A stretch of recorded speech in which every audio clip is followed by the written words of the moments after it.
reality.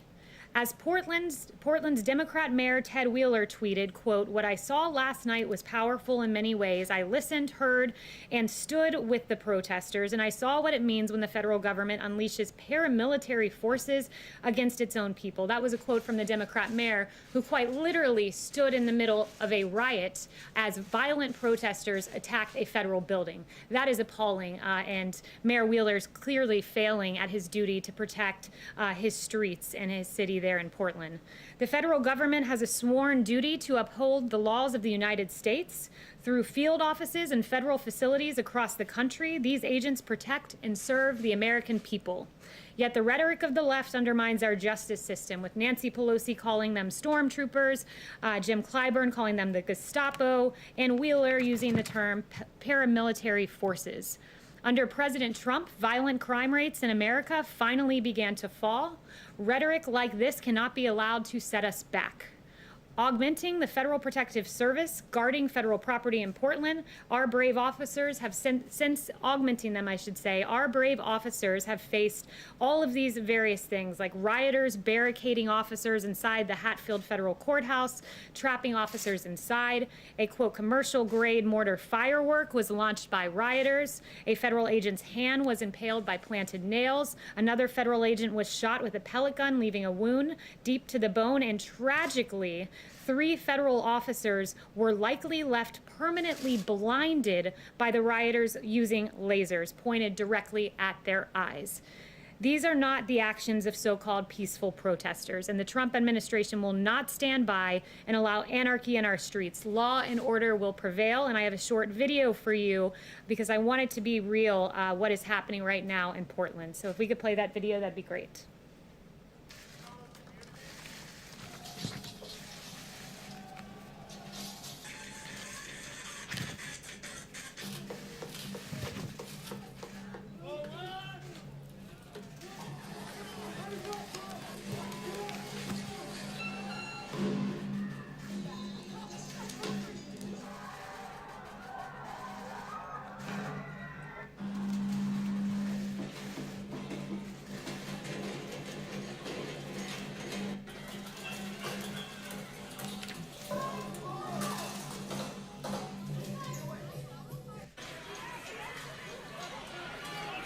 I hope someone kills your whole family. That wasn't me, Holly. I hope they kill you too. I hope someone burns down your whole precinct with all y'all inside. Can't wait to see it. As you can see, that is anything but a peaceful protest, and this president will always stand on the side of law and order. And with that, I'll take questions. Yes. Thank you so much. I want to ask you about the convention, and then I have another question on foreign policy. First of all, has President Trump determined where he's going to or how he's going to deliver his speech? He said he was working on that yesterday. So he hasn't decided that just yet, but we have a number of really creative, exciting options that he's looking at. It's a question more for the RNC, but he's very excited about the prospect of what will come with the convention. And I want to ask you about something that he tweeted back in April. He said Joe Biden wanted the date for the Democratic National Convention moved to a later time period. Now he wants a virtual convention, one where he doesn't have to show up. Gee, I wonder why. Does the president regret that now? Well, as you know, I can't respond to Joe Biden. You'd have to ask the campaign about that. But the circumstances changed in Florida where we intended to have the convention. As the circumstances on the ground changed, the president changed his viewpoint on having the convention in Jacksonville at that particular location. I wanted to ask you about the president's phone call with Vladimir Putin. Did the president raise the issue of Russian bounties on the lives of American troops during that phone call? So as you know, that intelligence is unverified still to this day. There are dissenting opinions within the intel community. I won't get into the president's private discussions with a foreign leader. I was not on that call, but that intelligence is still unverified. But rest assured, our president will always stand with our military and protect them against any and every foreign adversary. He made a determination, Kayleigh, about what happened. He's been briefed now, right? Yes, thank you. Thank you. Yes, Nancy Pelosi and Mitch McConnell announced that John Lewis I'll come back to you next. will be lying in state at the Capitol Monday and Tuesday.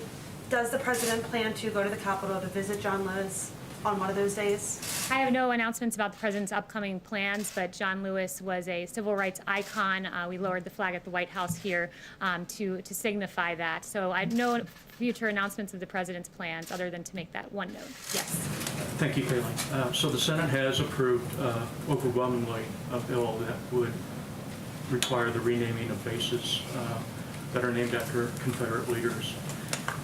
How is it that Senator Inhofe assured the president he was going to be able to remove that from legislation that has passed both chambers of Congress?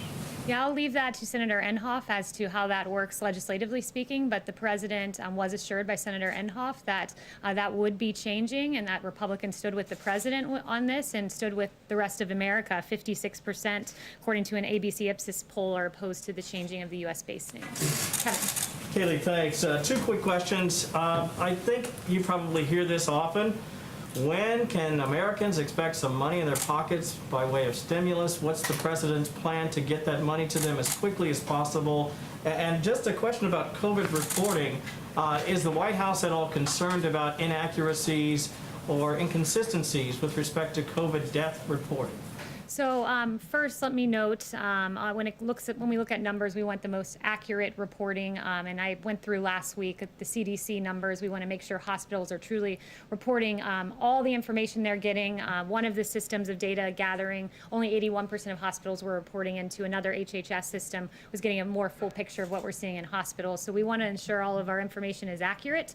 And we trust the numbers that we're getting from HHS and CDC. And with regard to phase 4, those negotiations are ongoing. These are long and extended negotiations, but we feel that it's very important from the White House to address unemployment insurance in particular, and also money for schools and ensuring that the money for schools enables students to make school choices like actually going to a physically open school. So right now that's where the discussions lie at the moment. One more quick one very quickly. Drug pricing is so critical to America's seniors. Often you hear terrible stories, frankly, about people having to ration drugs because of the incredible cost. What exactly practically can the American public expect the president to do to lower the cost of prescription drugs? That's a great question. The president today at 3 p.m. will be talking about drug pricing, and he'll be announcing some actions he's taking on that front. So I'll leave it to him to announce those future actions. But in 2018, he released a landmark blueprint to lower prescription drug prices. It's an issue he's been very passionate about, which is why he signed legislation ending the gag clauses that stop pharmacists from informing patients about lower drug prices, and average basic premiums for Medicare Part D prescription drug plans have actually fallen by 13.5% since 2017. So he's done a lot already, but more to come this afternoon, actually. Caitlin. I have two questions for you. This morning, Dr. Burke said that it is still an open question how rapidly children under 10 can actually spread COVID-19. But the other day, the president said they don't bring it home very easily and they don't transmit very easily. So shouldn't we figure out which one of those it is before kids go back to school? So let me give you two answers to this. First, I would point you to CDC guidelines that said based on current data, the rate of infection among younger school children and from students to teachers has been low, especially if proper precautions are followed. There have also been few reports of children being the primary source of COVID-19 transmission among family members. That's where the data currently stands. But that being said, even if there is transmission and later studies come out, let's say, we believe that students should be going back to school because the effect on a child, we know scientifically, they are not affected in the same way as an adult. Again, I'd point you to CDC guidelines on this that says the best available evidence indicates if children become infected, they are far less likely to suffer severe symptoms. Death rates among school-age children are much lower than among adults and far lower than during the H1N1 pandemic, for instance, when schools remained open. Yeah, and Dr. Brooks noted that today unless kids have an underlying condition, but she said they do not know how rapidly they can spread it still if they're under 10, and that's one of the president's top advisors. So on the transmission point, I point you again to the CDC, but I would also say that it is our firm belief that that our schools are essential places of business, if you will, that our teachers are essential personnel. You all here are considered essential workers, which is why you were coming into the briefing room every day during the pandemic. Our meat packers were meat packing because they were essential workers. Our doctors were out there treating because they're essential workers, and we believe our teachers are essential. Particularly, I pore over the data on schools often, and the one thing that really stuck out to me, I read through the entirety of the CDC guidelines, was that I talk about child abuse often, and 1 in 5 cases being reported in schools. Well, the CDC guidelines went on to say there has not just been a sharp decline in reports of suspected maltreatment, but tragically a notable increase in evidence of child abuse when children are seen for services during the pandemic. For example, in Washington, D.C., Child and Family Services Agency recorded a 62% decrease in child abuse reporting calls between mid-March and April compared to the same time period in 2019, but saw more severe presentation of child abuse cases in emergency rooms. That's a tragedy, and our schools must reopen. Okay, my question Yes. was about transition rates, but anyway, my second question is also And I on the answered that. president's call with the Russian president yesterday. Today, the nation's top counterintelligence official said that Russia is one of 3 countries that is actively working to interfere in our election. Did the president bring up election interference on the call with the Russian president yesterday? Again, I wasn't on the call, but the president, I was not on the call. The president has taken more actions for election security than his predecessor, who gave a stand-down order when he learned about election interference. Susan Rice gave that stand-down order. Obama's intel chief even confirmed that stand-down order was given. By contrast, we've given a ton of funding to election security. We take our elections seriously, and we believe in election integrity. My question is, did President Trump bring it up on the call Justin, yesterday? I was You're not on the answering. call, Caitlin. Stop yes or no? filibustering. Justin, let your colleagues You're ask not answering my questions. question. Justin, Did he bring okay, it up? Justin no longer has a question. Anyone else? Kayleigh, Kayleigh. Okay. around 20 million Americans are receiving expanded uninsurance benefits, and some are going to receive the last of those checks tomorrow. Have Senate Republicans in the White House settled on a plan yet to extend UI? If so, can you explain what that plan is? And if not, did you wait too long to try to sort this out? Those discussions are still ongoing, and I'm not going to get in the middle of the negotiation, other than to say, when I answered Kevin's question up here, I said that our priority right now is we feel it's very important to address extending those unemployment insurances, and how that looks, I'll leave it to them, but that is, unemployment insurance is a top priority for us right now. China ordered the closing of one of our diplomatic facilities there in retaliation for what happened in Texas. We haven't really heard from the White House. If you could spell out specifically why you guys decided to close the Houston facility. I know that there's obviously broad complaints that you've raised for weeks with China, but why Houston specifically? And secondly, if you had a reaction to the steps China took. Yes, our action to direct the closure of the PRC Consulate General in Houston was taken to protect American intellectual property and Americans' private information. For years, the CCP has undertaken a whole of society effort to steal American technology and intellectual property for commercial gain, and many of those activities are directed from PRC diplomatic facilities, and we urge the CCP to cease these malign actions rather than engage in tit-for-tat retaliation. So that's where we stand on that. Jeff. Kayleigh, the president's tone on the virus this week seems to have changed. He's advocated a few different times for Americans to wear masks. He said that the the pandemic would get worse before it gets better. He canceled most of the convention, or certainly the Florida part, yesterday. All of these things were bad 2 months ago, even longer than that, and the science on masking has been clear for several months. What changed this week? Why did his tone change? There has been no change. The president said on March 31st, before there was even a recommended but not required guidance given by the CDC on mask wearing, the president already said, if you want to wear a mask, wear a mask. It doesn't harm anyone. And that was when our scientists even were, some of them were saying, don't wear a mask. So the president has been consistent on this. He wore a mask back at the Ford facility. He carries around in his pocket. He showed it to you multiple times. He hasn't changed. In fact, and just speaking on COVID generally, the way I've heard him talk privately in the Oval Office is the way he's talking out here. The only thing that changed is the president taking dozens and dozens and dozens of your questions each and every day, because he felt the best way to get information to the American people was for him to be out here answering your questions and providing this directly. The other part of the question, though, wasn't just about masking, although I would argue that if you look back and see when he called it politically correct, for example, that wasn't exactly agreeing with the science of wearing masks. But setting that aside, No, but let's not set that aside, because in that incident when he used the words politically correct, it was in reference, I believe you were asking him a question, was it? And right, and you were standing outside and you'd been tested and you were wearing a mask and he couldn't hear your question, so he asked for you momentarily to pull down the mask. So that was the specific context, and context does matter here. Okay, well, I didn't need to engage on that, but I was standing around other reporters and using the same mic that other people were using. That's why I left my mask on. Right, well, he could not hear your question. He asked for you temporarily to pull it down. Everyone in the press pool's tested, so scientifically you were not in a compromising position. But he hasn't changed his tone. But this president, the reason he wants to bring back these briefings is to get information out there. Like, we've done 52.9 million tests nationwide, 187 emergency use authorizations, for test manufacturing, 20 million swabs per month, use the DPA over 20 times. All of these great successes of this administration, like distributing 31,000 cases of remdesivir, enough to treat nearly 200,000 patients. None of this is getting covered. And you've got the best messenger, the duly elected president of the United States, talking directly to the American people and getting extraordinary ratings as they tune in to get information from their leader. My question wasn't about John. that last piece. I just want to clarify one thing, Kayleigh. Okay, John no longer has a question. Anyone else? I do, I just Kayleigh. want to John. clarify.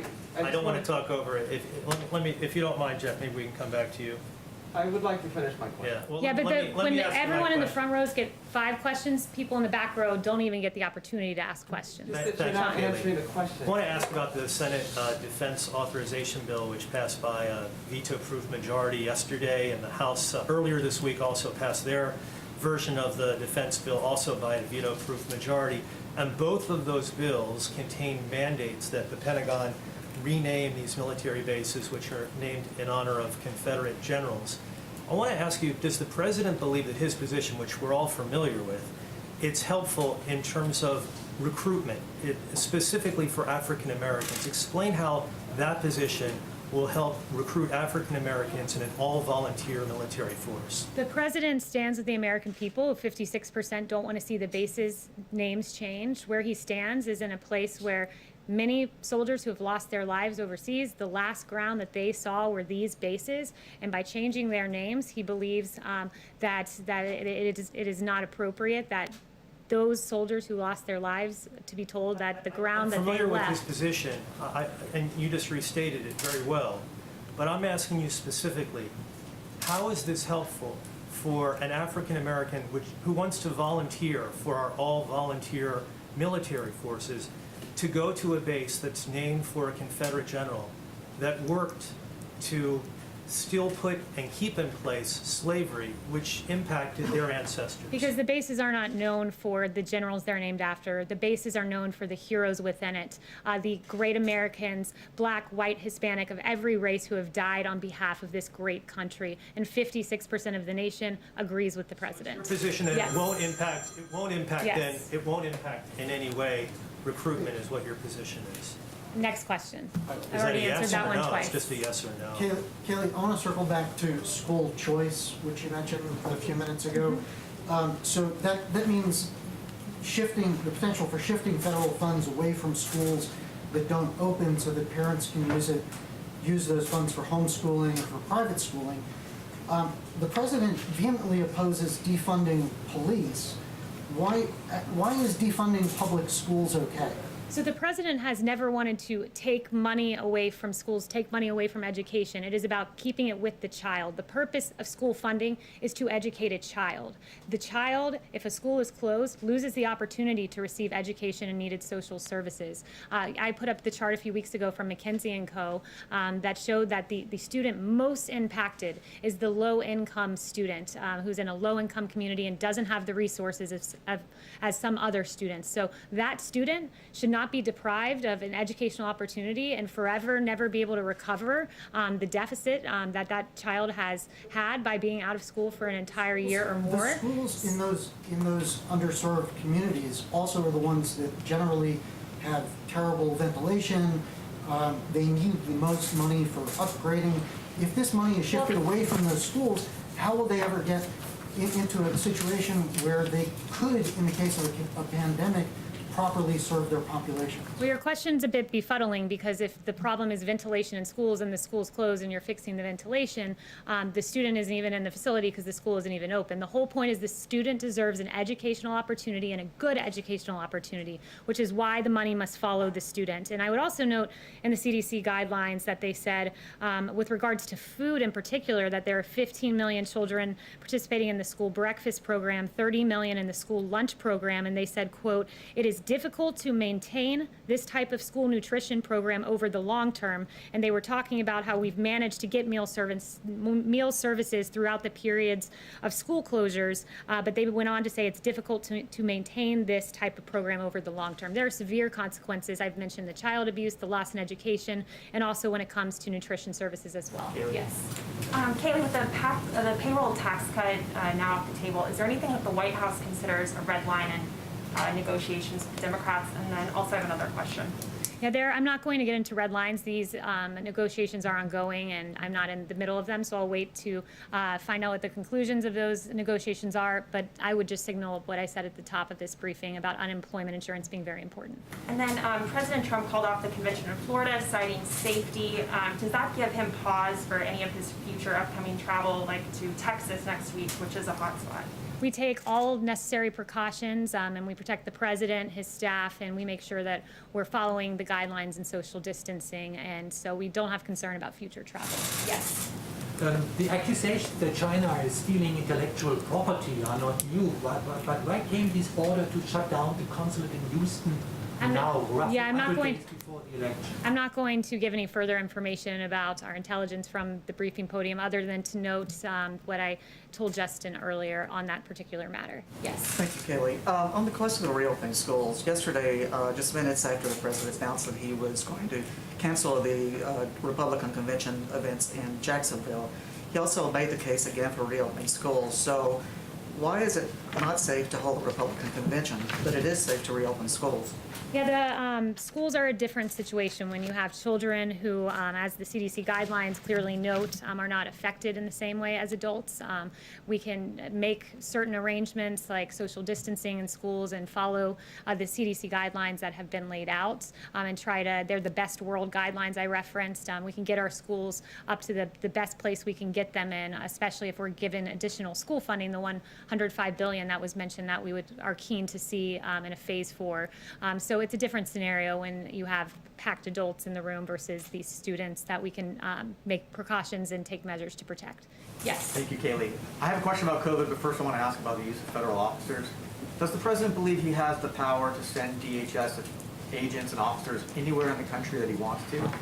The president believes that his authority is with regard to DHS, which is distinct from DOJ. There's Operation Legend, which is primarily led by DOJ, and that's just providing extra FBI and ATF and DEA agents to already existing places. It's just surging extra personnel in places that are out of control, like Chicago, for instance.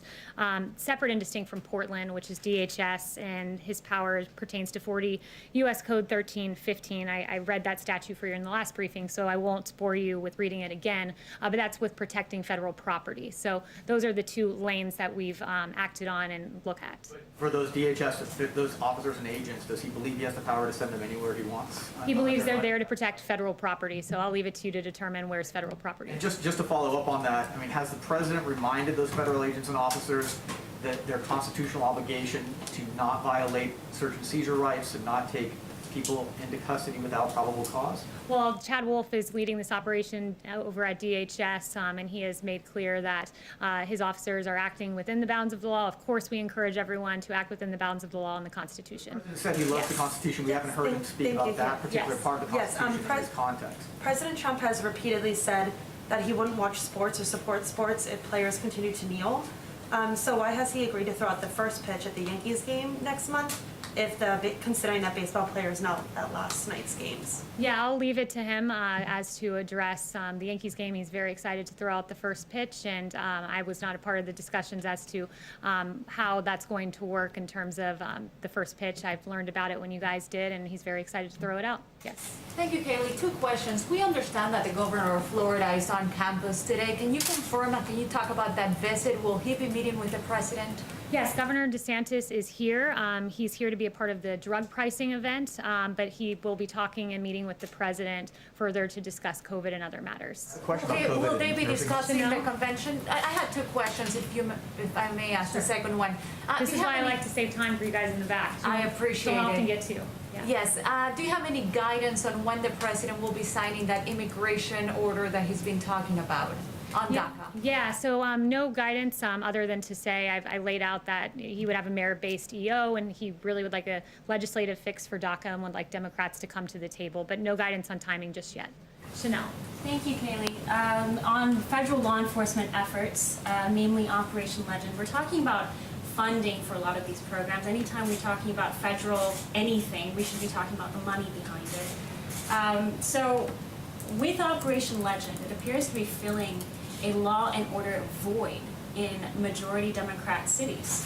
So given this fact, in terms of the funding, would the citizen of, say, Springfield, Missouri be called to pay for the security and the federal protections of the incompetence of Chicago, Illinois? Is that something that has been discussed as far as funding for Operation Legend? I'm not aware of that being discussed in particular. I think where the president's head is at right now is, you look across the country and it is Democrat streets where you're seeing a lot of this lawlessness. In Minneapolis, murders have spiked 94%. Philadelphia, murders have spiked 27% over a year ago. New York City, 277% increase in shootings over a year ago. Chicago, the most egregious, 414 people killed, 50% increase over a year ago. We saw under President Obama, violent crime started to tick up, started to come down under this president. He restored law and order. And then this defund the police movement has been an absolute travesty. And it's why you have 67% of Black Americans who worry that the criticism of police will cause police to pull back. So this president is looking at this in a saving lives lens. I want to save lives. I'll put federal money in, as he did. Financial assistance was announced with AG Barr, and also additional manpower. He's very keen on seeing the violence in our streets end. He wants to protect the people of this country when derelict Democrat mayors and governors do not.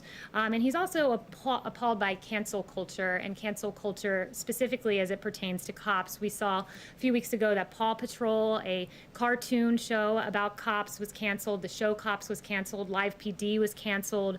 Lego halted the sales of their Lego City police station. It's really unfortunate because I stand with, and the president stands with, the 63% of Americans who think police officers are one of the most important jobs in this country. That's 63%. And with that, Caroline Levitt, one of our great assistant press secretaries, today went to great pains to make contact with the Southold Police Department in Suffolk County. We saw a very touching video that we loved, and she got the approval of the police department and the parent to show this video because I think this is emblematic of where America stands with regard to our police. So if you wouldn't mind playing that video, that'd be great.